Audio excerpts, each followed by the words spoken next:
My name is Veronica Reynolds. I am the head of community relations at New City Library. I am not necessarily an expert on Shakespeare, but I'm extremely passionate about Shakespeare.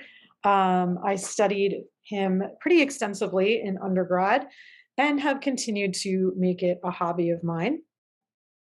So I'm so pleased to talk with you all today. I came to this talk because I've given talks on individual Shakespeare plays. And one of the things I talk about in all of those individual presentations is the context that Shakespeare was coming from. So I thought it would be interesting to dive into who Shakespeare was, what the life around him may have looked like, as far as that we can now tell. So one thing that you'll see as we go through this presentation, there's not a ton of historical evidence left on Shakespeare, but there is some. So that's what we're going to explore today. And I also will take a pit stop at the end to talk about the many theories that are around about who could have written Shakespeare's plays if it wasn't him. I will tell you as a spoiler right up ahead that I do think Shakespeare wrote Shakespeare, but I am willing to talk about all of the other theories because they're interesting and why they exist is interesting. Just to restate, this is a webinar format, so you're not going to be able to unmute or turn on your video during the presentation. However, I have the chat up, and I feel very comfortable with all of our regulars and even some of my new faces. So if you have questions in the middle, feel free to post them up whenever you like, and I'm happy to answer them as we go along for you. So let me get all this. All righty, so let's get started. So hopefully you can all see my screen. Do let me know if you can't. So instead of PowerPoint headers for a lot of these slides, I have what I think is an apt quote. So we'll start here. If by chance I talk a little wild, forgive me. I had it from my father. So all of these are quotes from Shakespeare's plays. This is in particular about John Shakespeare. So John Shakespeare is Shakespeare's father. We believe he was born in the 1520s. But he doesn't enter the historical record officially until he pays a fine for allowing garbage to build up in the front of his house in Stratford in 1552. So that is the bill kind of thing that you see to the right there. I do have a lot of historical documents pictured throughout this presentation. I will give you the link at the end where you can find all of them because it's a really rich treasure trove and you can look a little more closely, and they do have transcription so that you can see them. So yes, so this was him being written up for letting garbage build up in front of his house. His job was as a glover, but he quickly began to acquire property, including a house in 1556, where William Shakespeare would eventually be born. John's career advanced to include ale taster, which may sound funny or maybe even enticing, but what an ale taster's import was that there were certain standards of quality. And at the time, people would drink beer in very vast quantities because the water was often not up to snuff. So drinking beer was a little bit safer. So ale taster led to chamberlain, constable, alderman, and eventually high bailiff, which is something approximating a mayor in 1568.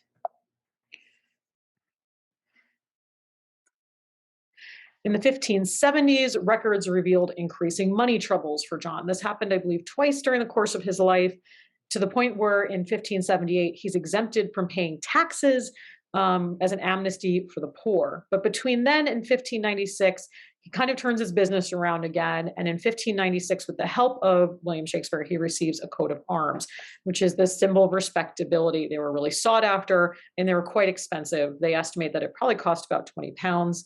And you can see that coat of arms right here. The end of John's life seemed more peaceful. There was less records of lawsuits and money issues. He was sued several times. Again, if you want to go through that archive that I'll link at the end, you can find all the paperwork on the many lawsuits. But lawsuits are convenient because they do leave a paper trail for us. So that's one of the things that helps us know where everybody was and what they were doing. Thou art thy mother's glass, and she in thee calls back the lovely April of her prime. Sonnet 3. Mary Arden was likely born between 1536 and 38, and she was the youngest of 8 daughters. Her father was a respected landowner and left her a lot of money upon his death. Again, wills are very useful for tracing historical records. And it was probably after he died that Mary married John. She was between the ages of 19 and 21. I know that there is a really common thought that women were married off very young at this time. It's not really true. When we look across the historical record, most average people were marrying in their early 20s, sometimes even later. They were not marrying teenagers. That comes from royalty, who were often creating marriages, arranged marriages for very young children, but they weren't actively acting as a married couple at that age. Marrying a minor was still not considered great, even back then. People still weren't thrilled about it. Um, Mary was named the executor of her father's will, so it's likely that Shakespeare's mother was literate, because she would have had to be able to read to do that simple business. Her father had been a member of the Guild of the Holy Cross, which was an important communal Stanford institution. And that image is the registry of her burial in 1608. So we also know when she passed away. Shakespeare's siblings. So Mary and John have 8 children, but as is very typical at the time, there is a lot of death, unfortunately. The first 2 daughters born before William died in infancy, so technically William grows up as the eldest child. Another daughter dies in childbirth. His brother Gilbert became a haberdasher, which is slightly different from a hatter. Don't ask me to explain, but they are slightly different jobs. But essentially, he made hats, and he worked in London. He did come home occasionally to Stratford. There's evidence of that in the record, but he dies a bachelor at the age of 46. Joan married a hatter, which again, slightly different from a haberdasher. She has 2 surviving children and wound up living in one of William's houses until she dies at 77. So she is the longest surviving of the Shakespeare siblings. Richard is mostly undocumented. There's no evidence that he ever leaves the family home, and he dies at 39. This is where I would note we don't know how most people die. Their death date is just listed in usually a church record without explanation. So that's why I don't have an explanation for how they died, because it just simply doesn't exist unless it is noted, like it is in the case of Edmund, who was 16 years younger than William. So there's a very large age range between these 8 siblings. He goes to London to become an actor, and he's also taken very young at 29, and his death is noted because it was of the plague. Plague deaths were sometimes noted specifically, so we have a better idea there. So this above all, to thine own self be true. So William Shakespeare is baptized on April 26th, 1564. So obviously we have a church record of this. It's been noted down. But his birthday is traditionally celebrated on April 23rd. Generally, a baby was baptized within a handful of days after their birth.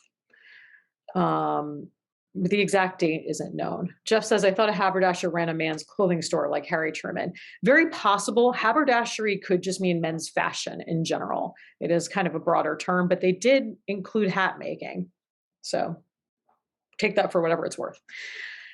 So it is very likely that Shakespeare was first educated at home. Remember, his mother was likely literate, so she probably taught him herself for some time, and then attended a close by grammar school, which I'll follow up with a video in a second. Latin would have been a required subject, and students were encouraged to speak to each other in it on the playground, which I love. And just imagine a group of very small children running around speaking Latin to each other is kind of delightful. There is no record of him attending university, and it seems unlikely with the timeline we have of his life that he'd went. So I have a short video for you here of Shakespeare's birth home, because we do have that preserved to some extent. This is the house where Shakespeare was born in April 1564, just upstairs in one of the bedrooms. They seem to be in a big, nice house. They seem to be doing well. What did his father do? Shakespeare's father was actually a glove maker, and he did not only live in this house, he also worked in here. He worked here? Yes, so it's not just a family home, it's also his workplace. His father was a craftsman, and William Shakespeare probably helped his father in the glove workshop, so he would have learned the trade of a glove maker himself.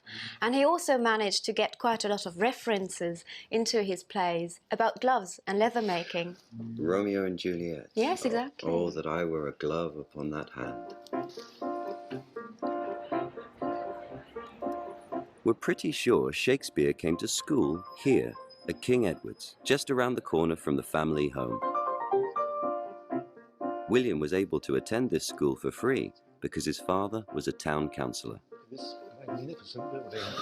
Oh, wow. What do you think of that? Oh my goodness. What type of education would he have received here? They would have taught you how to write here, how to read. But as you got later up into the school, then the teaching was all about Latin and Greek, translating Latin and Greek into English, and writing speeches, writing stories. Would you say that the education he received here shows in his plays and his poetry? Absolutely, undoubtedly. The plays are full of all those classical references and all those great stories from Latin and Greek classical literature. Most successful playwrights of the time went to university, but Shakespeare didn't. He left King Edward's at 15, around the same time his father began to have financial difficulties.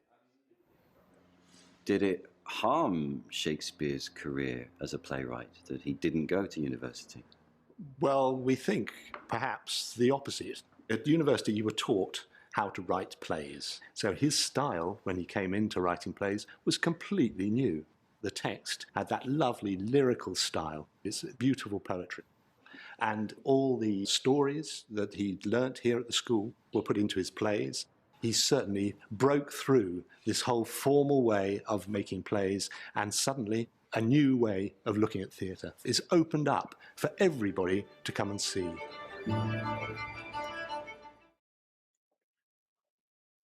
I love that old schoolroom. I think it really captures something. I don't know how well preserved it is from the 1500s, but it probably didn't look terribly different. And I think it's important to touch on that point that perhaps by not being classically educated, Shakespeare was actually ahead of the game because he wasn't being molded in the same places as his contemporaries. So by nature, he had a bit of a different perspective. Thou art sad, get thee a wife, get thee a wife. Anne Hathaway, Shakespeare's future wife, was already 26 years old and pregnant with her first child when she and Shakespeare got married. It was likely a bit of a shotgun wedding. Shakespeare was 18, which, remember, we were talking about marriage and how old you had to be. 18 at the time was considered underage for marriage, and he needed to get permission from her father to marry her. So it was a very unusual situation. They were obviously trying to avoid the scandal of Anne already being pregnant. So Shakespeare sped up proceedings by applying to the bishop's court in Worcester. This allowed them to marry at another parish outside of Stratford upon Avon so that the local neighborhood wouldn't know that she was pregnant. Now, one of the big questions that hovers around the marriage of Anne and William that people love to ask, precisely because he wrote so many beautiful romantic scenes, did he love her? Did Shakespeare love his own wife? And we don't have any documentation to say either way. Those cut and dry wills and births and all those kinds of notations don't tell us who he loved and who he cared about. There's a lot to do around the fact that he only leaves her his second best bed in his will, which seems like a slight. But the best bed was for the guests, and the second best bed would have been their marriage bed, and furniture was really expensive, so it's possible that this was quite a token of affection. And it's possible that he only named the bed because she would have, by ritual, by tradition, gotten a portion of his money regardless, so he didn't need to specify that. But of course, with everything he wrote and the fact that he was in London a lot of the time, were there other women, other men? You have the dark lady, the fair youth. Speculation has raged, especially given the content of those sonnets, but we just don't have any evidence one way or another of affairs. His sonnets are cited as evidence of his bisexuality, of course, and the poems were initially published, maybe even without his approval, in 1609. 126 of them appear to be love poems addressed to a young man known as the fair lord or the fair youth. And it's often assumed to be the same person who goes by Mr. W.H., who a lot of the sonnets are dedicated to. The identity of this figure, if he's actually a real person, it could be a fictional lover that Shakespeare's made up for the sonnets, is very unclear. There are a lot of popular candidates. Henry Wriothesley, the third Earl of Southampton, and William Herbert, the third Earl of Pembroke, are both big suspects, I guess. Both are considered really handsome in their youth, but debate raged through many many years, and nothing has been proven conclusively. So this is Anne Hathaway's cottage. I'm going to show you this little video of where she was born and grew up, and it covers a little bit of what we talked about, but I think they restate it in a really nice package. So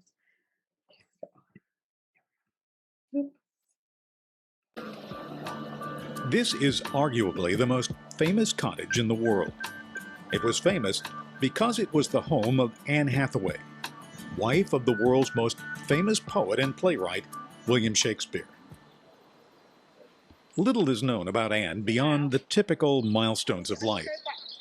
She was born here in 1555. The 12-room cottage, somewhat more modest in her day, is located on what was called Newlands Farm, a 90-acre working farm in the village of Shattery, about 1 mile west of Stratford-upon-Avon. When Anne was 26, she and 18-year-old William Shakespeare became intimate and conceived a child, a daughter they named Susanna. There was a hastily arranged marriage in 1582. 3 years later, the couple had twins, Hamnet and Judith. Shortly after that, Shakespeare was off to London in search of fame and fortune. Today, the cottage is owned by the Shakespeare Trust, which owns 4 other sites related to the bard. Guides lead tours through the house. Visitors are free to wander through the gardens and orchard and wonder about Anne. What was she like? What was she feeling? Was she content at the cottage? Or did she long for a home of her own, a husband and children? An important clue, perhaps, is the death of her father Richard in September 1581. The farm was left to Anne's brother. She received a small inheritance to be paid on the day of her marriage. Shakespeare's family had fallen on financial hard times. Could the pregnancy and marriage, a year after her father's death, have been pure passion, or could it have been a practical solution for both parties? Did they love each other? Shakespeare, after all, was absent in London through much of their marriage, but when he decided to retire in 1613, he returned to Anne, their surviving daughters, and Stratford, where he lived until his death in 1616 at the age of 52. Anne lived on 8 more years, dying in 1623 at the age of 67. The couple is buried together under the altar of Holy Trinity Church in Stratford. Anne Hathaway's cottage is a beautiful place to visit, and a great place to ponder the life and times of some extraordinary people. I just love this cottage because it's just such a wonderful example from architecture at the time. The roof and the striations and so pretty. So it is a wise father that knows his own child, Merchant of Venice. Anne and Shakespeare himself, they have 3 children. They have Susanna, who's born on May 1583. She's the baby that spurred them on to a early marriage. And then they have the twins, Hamnet and Judith, in early 1585. Susanna would eventually marry a physician, so she made a good match. It does seem that she was also literate and was probably the executor of Shakespeare's estate. It seems likely that she inherited all his papers and may have even had something to do with the creation of the first folio. Again, this is all kind of pieced together from tiny slivers of sentences here and there. And yes, Sue, the recording will be available on our YouTube channel. Judith gets married in her 30s. She inherits 150 pounds and a silver bowl from her father, which is significantly less than her sister. Talk about that a little more when we get to the will, because that is an interesting document that's been examined really thoroughly. Unfortunately, Hamnet dies at the age of 11. We don't know what caused his death. Like I said, it's just not noted. But it is thought that his death impacts Shakespeare very greatly. Certainly, he names one of his most famous characters after him. It doesn't seem that he would call somebody Hamlet without thinking about his own son. There would eventually be 4 grandchildren, but none of them have heirs themselves. So Shakespeare's entire genetic line comes through his sister Joan. He does not have any direct living descendants. And then we have what they call the lost years of Shakespeare's life, because between the birth of his twins in 1585 and his apparent arrival on the London theatre scene in 1592, We simply have no record of him. He doesn't appear in any written record that survives. So he just has this big gap of time where he's in his 20s somewhere. So there's a lot of theories about what he might have been doing. There was somebody who was alive 20 to 30 years after him who said he'd been a school teacher, which is generally thought to be probably the most reliable, only because it was so close historically. But these gaps are really common for the time period. It was just people's lives were just not recorded the way they are today. But of course, scholars have asked a lot of questions about this time in his life. And then people wonder after that why he left for London, because we don't know. He just takes up stakes. All of his financial investments were in Stratford upon Avon.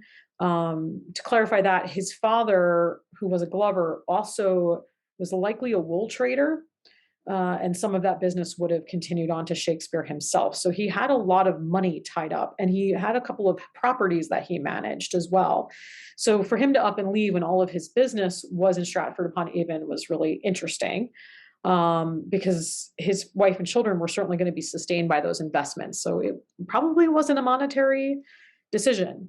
Evidence of his lodging. So we do have his signature, I believe, in one or two books for inns and that kind of thing, suggests that he was coming home regularly. It was a 3-day commute, so he would have been going one way. So you can imagine it was a pretty big undertaking and probably fairly uncomfortable. Carriages are not the most comfortable thing to ride in, but he did go home fairly regularly. He was seeing his children and his wife. He wasn't there all year round. He was only ever an intermittent lodger in London. And there are very few references of him there at all between 1604 and 1612. There were good links between Stratford upon Avon and London. So yeah, the commute would have been doable. So if you're curious about what London was like, here's a little short video. It just goes to show that everything old is new again. When we talk about why is Shakespeare so immortal and why do we continue to relate to him so much, I think the answer is that the human condition does not change very much. I think about Broadway closing the last 2 years during COVID and just now reopening. It's certainly hard not to draw parallels. On a more upbeat note, I think at this point it's worth talking about what the theater going experience would have been like in Shakespeare's time. He almost glosses on it in that video, but Shakespeare has taken on an incredibly highbrow idea in the modern mind. When we think about going to see Shakespeare, unless we're lucky enough to go see an outdoor show, most of the time we're sitting in very nice seats. We're probably dressed a little nicer than we usually are, and we're going to experience something that makes us feel like a little smarter for having gone and seen it. That certainly was not the case at the time. People came to see Shakespeare in the Globe Theater, but all theater going experiences were pretty similar. They were round theater houses, and you would be standing unless you were very wealthy. You stood. There would be people moving through the crowd selling snacks. So just like we eat popcorn in the movies, people would be having probably pretty messy snacks, talking amongst themselves, and they would talk back to the actors. A lot of the open questions and soliloquies may have had people shouting back at the stage, and you were standing the whole time, which was quite a long process. So you can imagine that sometimes people were probably taking a load off and squatting or sitting on the dirt. They would have been rowdy with just maybe being a little uncomfortable. And the shows were often extremely bawdy, especially the comedies had a lot of, poop jokes and sex jokes. That was just what Shakespeare did. That was what tapped into the psyche of the time. So for every Hamlet, there's a taming of the shrew. And even in shows like Hamlet, there would have been winks to the crowd. It would have appealed to them. So it was entertainment for everybody. I think the highbrowness of modern Shakespeare, just because it has evolved from the distance we feel from the language. And a note about the language that Shakespeare was writing in, I often hear people say, oh, Shakespeare is Old English.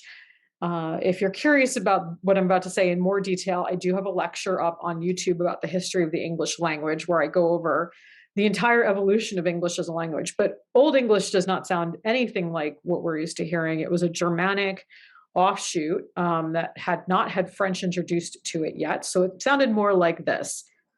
Hoer quam mego, hoer quam hus. That was Old English. And then you have Chaucer, who is your Middle English, who comes about 200 years before Shakespeare. I have another recorded lecture on Chaucer that I'll be re-giving this summer. That one is going to be in person if you're interested in that.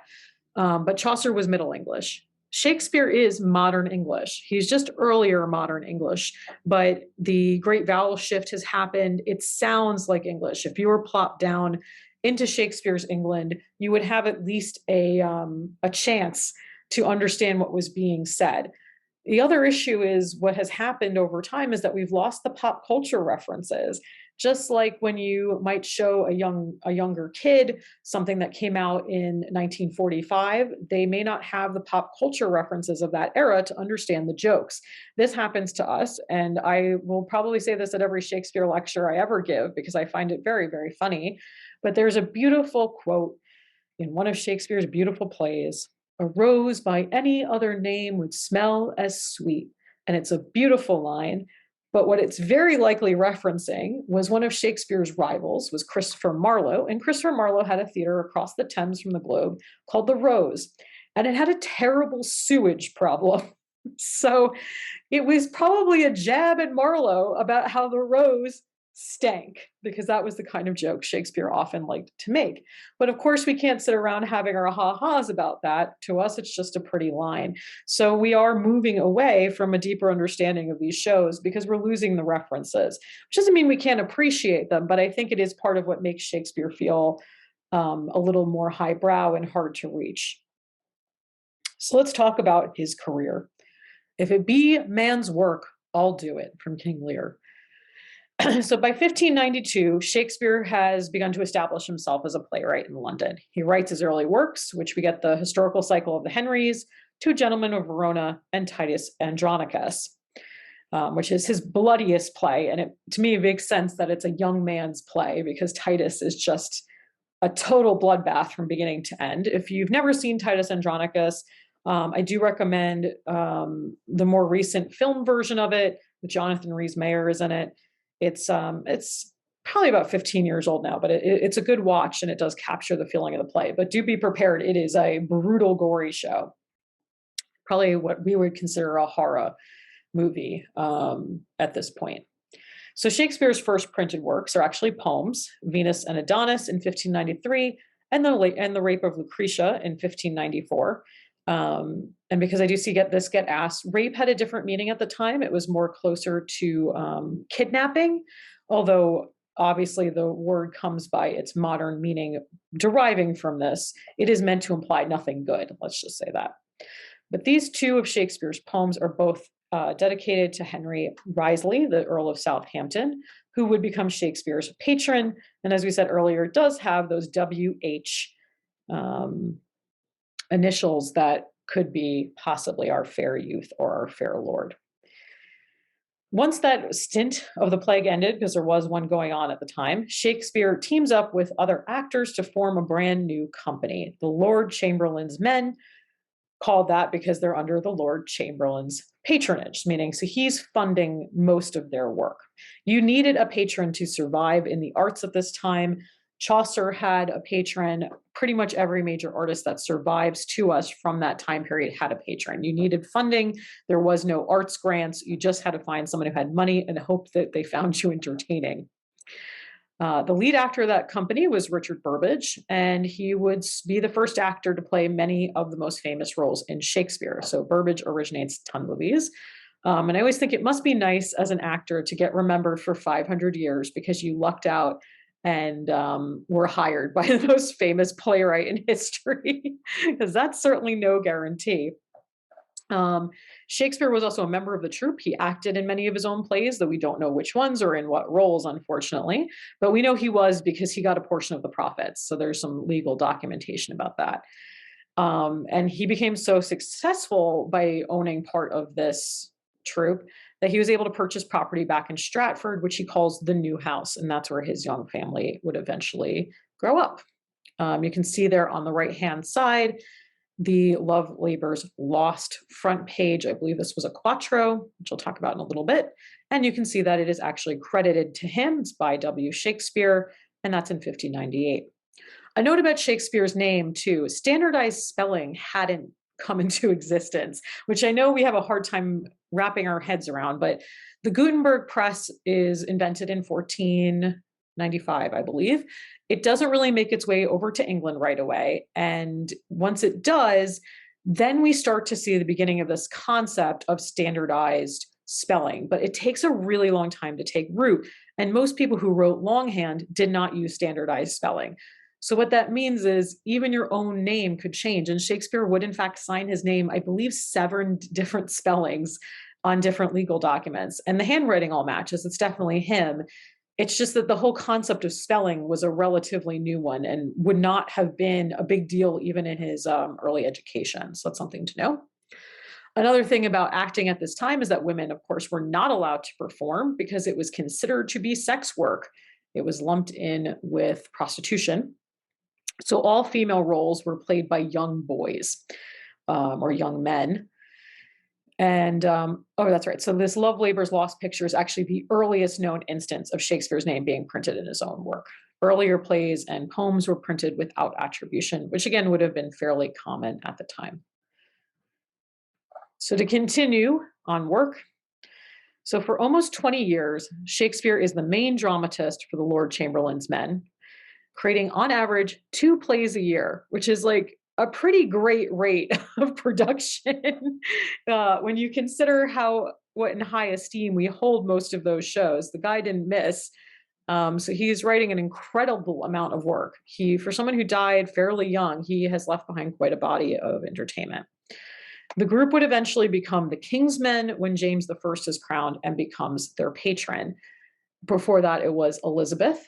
But she was never their direct patron. They were under the Lord Chamberlain's Men when she was reigning. But he did shift his writing somewhat to accommodate this change in patronage.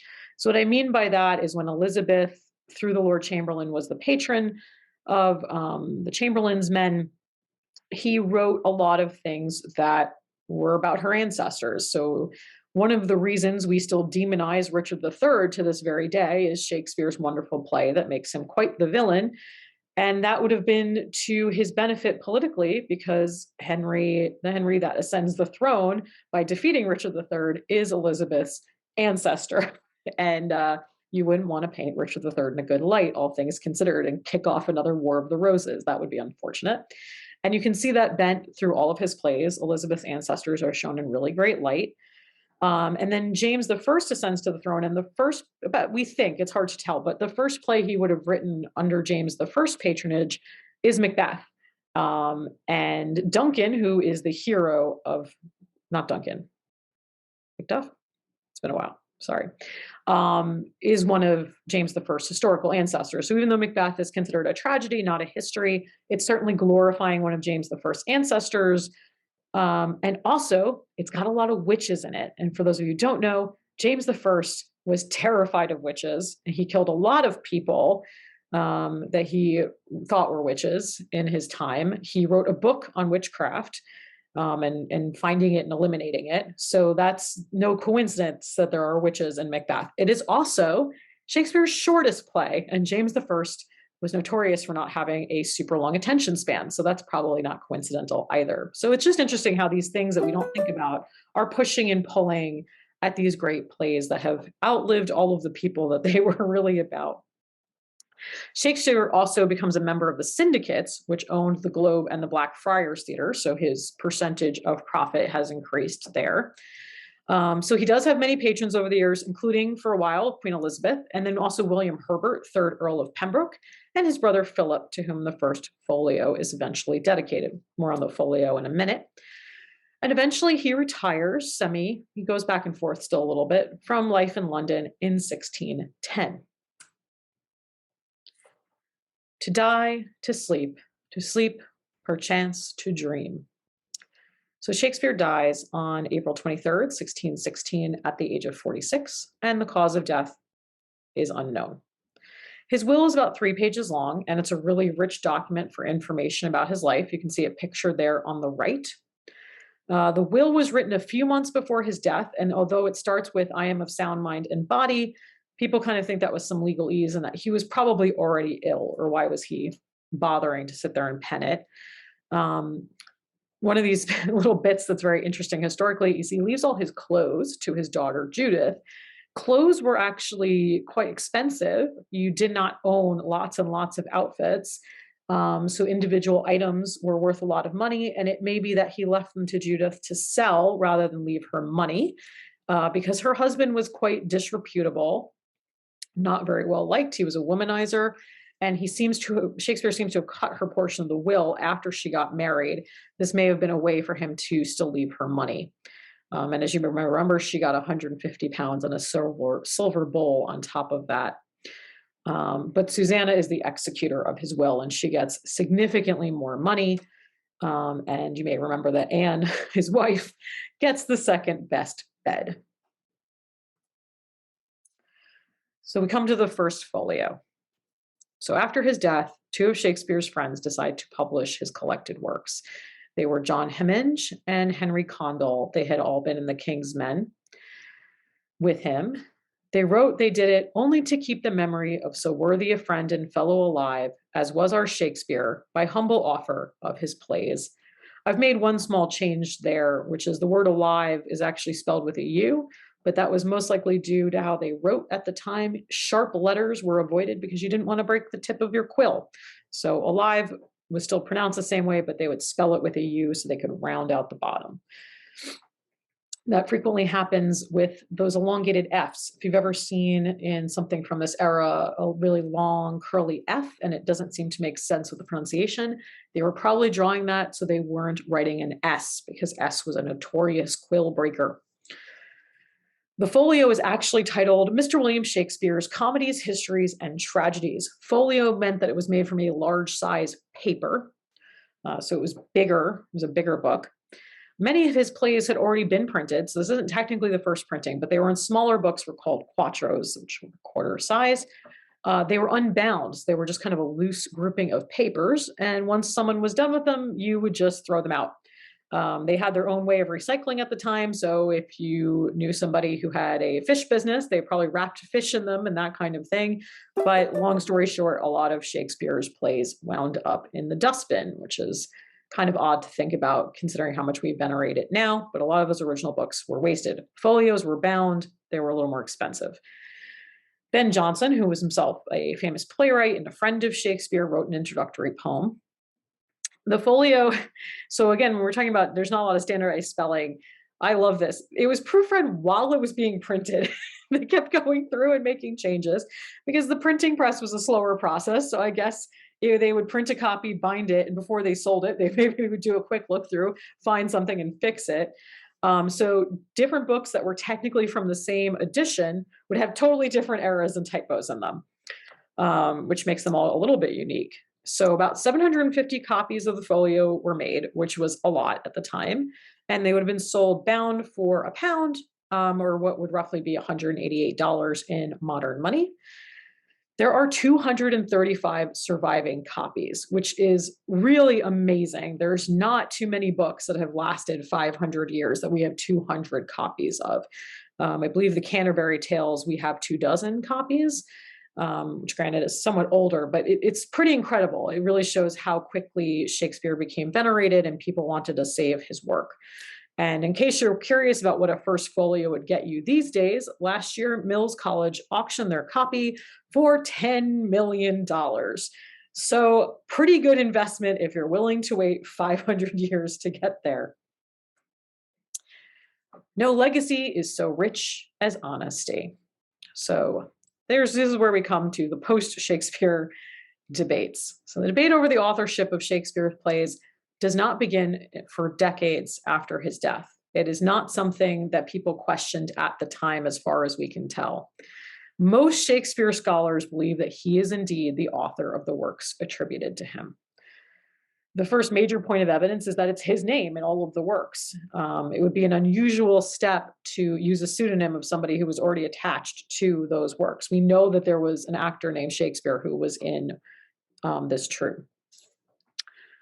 Because he's recorded as an actor. On at least 6 legal documents, he is recognized as part of the company or one of the fellows.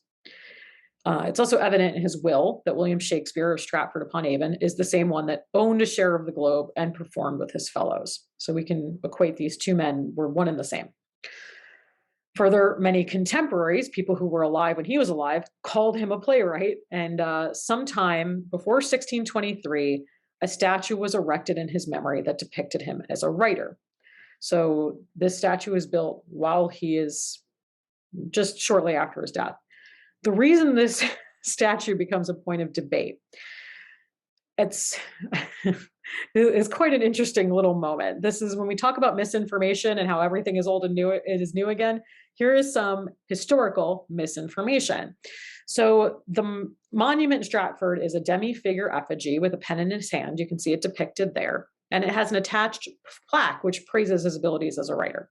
The earliest printed image of the figure in William Shakespeare's Dugdale's Antiquities of Warwickshire in 1656, so this is at least 20 plus years after the statue was erected, differs greatly from its present appearance.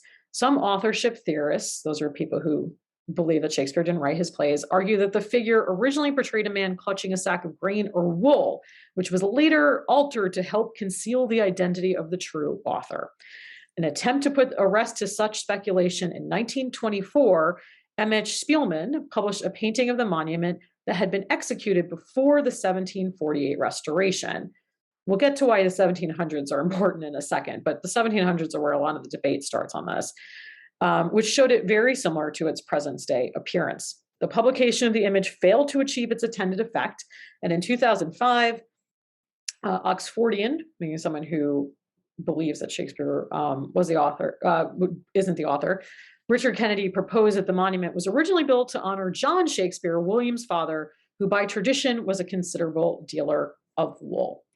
So basically what happened here was somebody did a bad sketch of the statue. It got published and people just took that to be the truth without going to see the statue themselves because it would have been a long way away. And they took this as the truth. And it turns out that the statue never looked like the way it was depicted. We're almost positive of that. The record doesn't show that. But it's now become a point of debate because of that. So why do people think that Shakespeare couldn't have written his plays? There's a lot to unpack here. I'll say the first thing, though, is because it's romantic that someone else may have written them, because then we can theorize all sorts of things. What if it was a woman? What if it was someone from a different community? What if it was someone else? We can just go on forever. I think it's really exciting to believe these kind of conspiracies that maybe we've been lied to and it wasn't Shakespeare at all, it was somebody else. I understand that. It's intriguing, and then you can make gorgeous movies like Shakespeare in Love and all of these things. The darker side of that is his authorship is usually brought, that he couldn't have written the plays, is usually brought back to this idea that he wasn't educated enough. In the early arguments, things were said that he had ill breeding. But so essentially at the root of many of these arguments is an element of classism. I don't think this is true of modern Oxfordians who don't think Shakespeare wrote it, but you have to go back and look at the root of these claims. And certainly the first few people who wrote about Shakespeare not being the author were obsessed with the idea that he could not have because of his lack of a college education and the fact that he was poor. And poor here is relative. While John Shakespeare fell on some hard times, there was money in the family, and John Shakespeare was certainly a well-regarded member of his community. He rose into local standing, as we discussed. But it does seem that the ill breeding is a pretty tough one to run from. It's definitely, there's some classism there. Another point that's brought up often is that his will bequeathed no library. Education, though, at the time depended way more on memorization, learning by rote, and it was likely that many prominent writers just did not own books. Books were incredibly expensive. Shakespeare's also commuting between two cities. He's going between London and Stratford-on-Avon. He wasn't toting around books. It's not the way we picture modern libraries. Owning a book was an expensive item. And it was something that you would be a very big indulgence for someone of Shakespeare's status. So the idea that he didn't write these plays took off in 1857. He has been dead for 300 years almost. 200 years, sorry, 200 years, when two scholars write two separate books claiming that the plays were written by Sir Francis Bacon. These two authors had not consulted with each other. They just simultaneously came up with the same idea.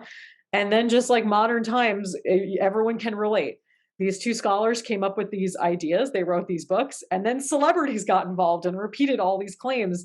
And big ones, heavy hitters, Oscar Wilde, Mark Twain, Sigmund Freud, and Helen Keller all repeated the stuff they had read in these books. So Sir Francis Bacon remains one of the big alternate Shakespeare candidates, which we'll talk about in a second. But there's just been absolute tons of them since then. One of the major problems, which we'll talk about momentarily, about almost all of these candidates is they were dead before the last of the plays had been written, which one can admit is a slight issue in that theory. And I think it's important to note that this scrutiny began not long after Shakespeare becomes considered a great writer, if not the greatest writer of all time. I think becoming that famous puts a lot of scrutiny on things. Previous to this time, people liked Shakespeare a great deal, but he was not held up as like the guy. Certainly in his lifetime, people really enjoyed his work, but he wasn't considered even the greatest playwright at that time. They put him on par with his friend Ben Jonson, maybe even coming second to Ben Jonson at the time. So this whole idea Shakespeare is the one true best playwright of all time came significantly later, and it's around the time that that idea becomes popular that all of these theories begin to volley back and forth. This is an interesting little video. I don't know how accurate this particular science is. It's called stylometry, but I thought it was worth showing to you just as another interesting piece of potential evidence.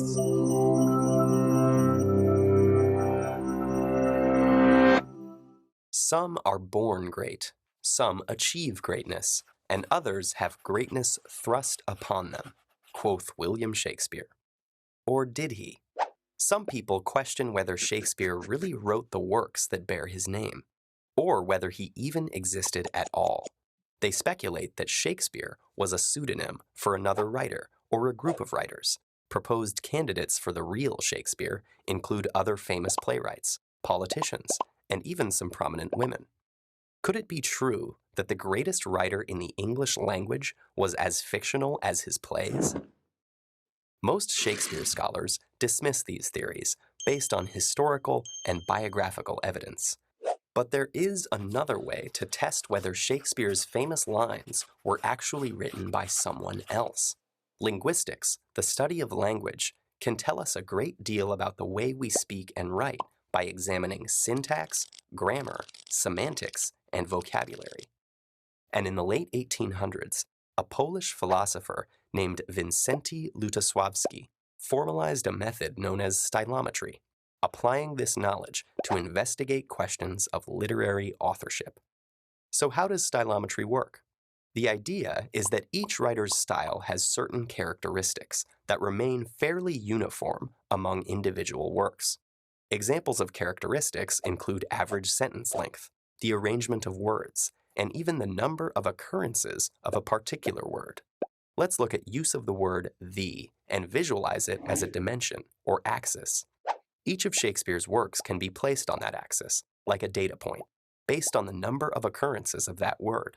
In statistics, the tightness of these points gives us what is known as the variance, an expected range for our data.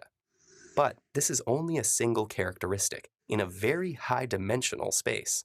With a clustering tool called principal component analysis, we can reduce the multidimensional space into simple principal components that collectively measure the variance in Shakespeare's works. We can then test the works of our candidates against those principal components. For example, if enough works of Francis Bacon fall within the Shakespearean variance, that would be pretty strong evidence that Francis Bacon and Shakespeare are actually the same person. What did the results show? Well, the stylometrists who carried this out have concluded that Shakespeare is none other than Shakespeare. The bard is the bard. The pretender's works just don't match up with Shakespeare's signature style. However, our intrepid statisticians did find some compelling evidence of collaborations. For instance, One recent study concluded that Shakespeare worked with playwright Christopher Marlowe on Henry VI, Parts 1 and 2. Shakespeare's identity is only one of the many problems stylometry can resolve. It can help us determine when a work was written, whether an ancient text is a forgery, whether a student has committed plagiarism, or if that email you just received is of a high priority or spam. And does the timeless poetry of Shakespeare's lines just boil down to numbers and statistics? Not quite. Stylometric analysis may reveal what makes Shakespeare's works structurally distinct, but it cannot capture the beauty of the sentiments and emotions they express, or why they affect us the way they do. At least, not yet. So yeah, I've encountered stylometry, and all of you have, because it is how a lot of email services determine that something is spam. So it is something that touches all of our lives. I don't know how deeply it applies to Shakespeare, and you can take that with as much of a grain of salt as you like, but I do think it is pretty interesting. So let's talk about these alternative Shakespeare theories. So you've heard a couple of times now, Bacon is the most popular. He's the first alternative candidate who's proposed as the true author of Shakespeare's plays in 1856. He had published works of nonfiction, primarily essays and scientific papers. Baconians have also argued that Shakespeare's works show a detailed scientific knowledge that they claim only Sir Francis Bacon would have possessed, and that his grand tour took him to many of the places where Shakespeare's plays were set. What's interesting about that is that Shakespeare's science is actually pretty poor. Isaac Asimov, who is a significantly more modern science fiction author, in the 60s wrote a breakdown of how wrong all of Shakespeare's astronomy knowledge is, which is a fairly interesting essay that I believe you can find online. It's also not, to me, when I read Shakespeare's plays, particularly clear that Shakespeare had actually been to any of the places described in his plays. It seems very likely that what was happening was that he was setting them abroad so he would not have to deal with any fallout of people thinking they were referring to current political figures. If you said it in the past, if you said it far away, then he's not making commentary on people who are currently in power. He's just telling a story. If you read Romeo and Juliet, I don't think you get a particular sense of Verona as a place. That's not really the point. Othello, one of the reasons it's set where it's set is that there simply were not any Black people in England at the time. Slavery had not really gotten underway. The slave trade had not really powered up in Shakespeare's time, but it may have been inspired by a visit from a Moroccan dignitary who was trying to get England involved in their war with Spain. And he was toured around in a parade, and that was likely the first Black person many English peoples had seen at that time. England in the 1500s is not a diverse place at all. So that it seems more likely to me the plays were set abroad to draw on things like that than it was that he'd ever actually been to any of those places. But you can make your own decision on that. The next one who you heard mentioned is Edward de Vere, who was the 17th Earl of Oxford. That's the Oxfordians. He's their candidate. And he was a courtier poet. So he wrote poetry for the court. And some think there are references in both the plays and the sonnets to De Vere's life, as well as a series of codes in the writing that implicate the Earl as the author. The only problem there is he did die in 1604, which is before many of the plays are thought to be written. So that's a little bit of an inconvenience in that theory, but perhaps there's an explanation that I don't know about. I am always a little dubious when I start hearing about secret codes in writing, but stranger things have happened. Another big one is Christopher or Kit Marlowe. He was a contemporary of Shakespeare's. You heard in the past video, the Stylometry video, that it's possible that they wrote together on some plays. They do know each other. We know that for sure. There are people who think he wrote the plays are called Marlovians, and their theory states that the reports of Marlowe's death in a drunken brawl in May of 1593 were falsified to protect him from going to prison for being an atheist. And then he would have written the plays synonymously so people wouldn't know it was him. It's certainly a very cool movie. I'd love to see that film. So Marlowe's death was pretty ignominious for such a beautiful playwright. If you've never heard a Marlowe play, they are really beautiful. He was really great writer.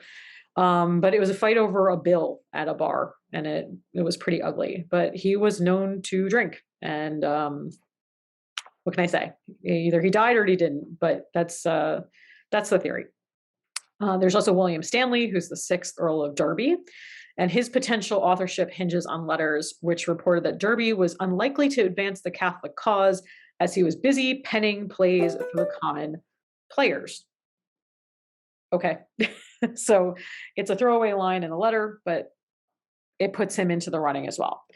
And then we have Mary Sidney Herbert, who's the Countess of Pembroke, so one of the first women on this list, but if I was to list all of them, you get quite a lot of women there.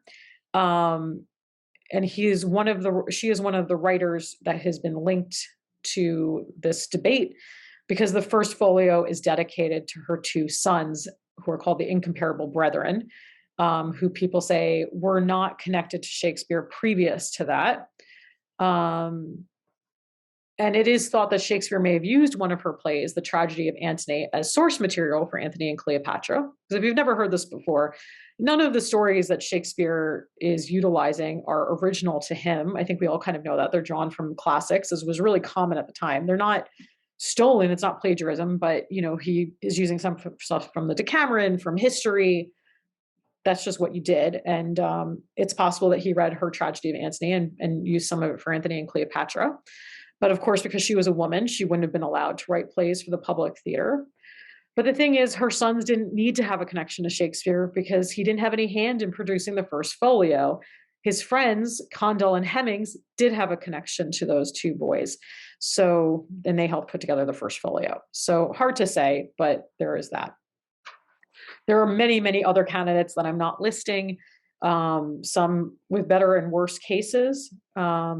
But almost everyone who we know by name from this time period has thought to potentially been credited. I should say Sir Francis Bacon is another one that people talk about secret codes being put into the plays. More interesting to me, and I hope more interesting to you, was who was Shakespeare as a person? Because the thing is, when we say William Shakespeare wrote these plays, we know it was somebody who lived and died. We know we have a general idea of when he was born, when he died, who he was married to, the names of his children, but we don't know anything about his life, really. Dates are not a life. So we don't know who wrote Shakespeare's plays because we don't know Shakespeare. Was he a consummate businessman who was concerned only with commercial success for his acting company? Or was he a literary poet playwright who cared about his artistic legacy? What kind of man was he? Was the love he described in his sonnets and on the stage rooted in his personal life? Did he have these great passions? Or was this all just what he thought people wanted to hear about, and that's what he wrote about? Did he have political intentions with his writing? Was he just trying to stay popular? Was he just trying to keep his patronage? These are all questions that we just don't have the answer to. And I think they're really compelling questions. Who writes Hamlet? Who is that man? And wouldn't we all like to know? Those are my questions, but I would love to answer your questions. My last note is just, if you're interested in some of the documents that you saw during this talk, the Folgers Library online has a site called Shakespeare Documented. You can find it just by Googling. So if you have any further interest in seeing the things that Shakespeare himself signed, things that other people wrote, it's an extremely rich, deep resource full of stuff to explore. So I think that all that remains to be said is thank you so much for spending some time with me this afternoon. I enjoyed talking to you all. I hope you got something out of it. And I can't wait to see you at the New City Library Express. Our renovation is underway and hopefully will only take a year and we will be back in our beautiful room. But for now, we are holding in-person lectures at the Street School and at the VMA in Congress. So take a look into your newsletters for that. And if you haven't gotten a newsletter, you can always find our events on our website at newcitylibrary.org. And if you haven't signed up already, I do recommend signing up for our weekly e-newsletter, and not just because I'm the one that writes it, but because I would love to see you all at every program that you're interested in. So have a wonderful afternoon. It was a pleasure speaking with all of you. And feel free to email or call me anytime if you have any follow-up questions. Have a good one, everybody. Bye-bye.